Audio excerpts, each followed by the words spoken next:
এখন আসেন প্র্যাকটিক্যালি, মাঠে চাঁদাবাজি কমবে আমি নিশ্চিত যদি আপনি পিয়ার পদ্ধতিতে আসেন। এটা আপনার মত। আমি আমার মতো তো দিচ্ছি, সেটা ব্যাখ্যা তো দিচ্ছি। কারণ আপনি যখন চাঁদাবাজি করতে যাবে একটা দল, সেখানে পার্লামেন্টে যখন প্রতিনিধি অন্যান্য দলও থাকবে, তাদের একটা অবস্থান ওখানে থাকবে, সুতরাং তারা ফেস করতে পারবে।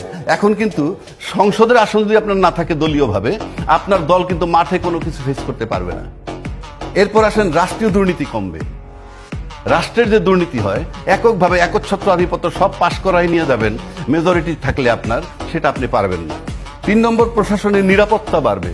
প্রশাসনের এখন সুপার ক্ষমতা নিয়ে যে দলটা অ্যাবসলিউট মেজরিটি নেয়, প্রশাসনের সে কাজে লাগায় যেভাবে খুশি এবং প্রোটেকশন সে দেয়। আর প্রশাসন সুস্থ থাকলেও শান্তি থাকলেও থাকতে পারে না রাজনৈতিক প্রভাবে। কিন্তু যখন পিয়ার পদ্ধতিতে সব দল থাকবে প্রতিনিধি, তখন সেখানে ব্যালেন্স হবে।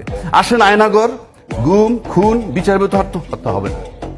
আমরা যদি দেশ ঠিক করতে চাই, বিচার বিভাগ বলেন, প্রশাসনিক বিভাগ বলেন, সব জায়গায় সব দলের প্রতিনিধি যখন থাকবে, সব জায়গায় পাহারাদার থাকবে।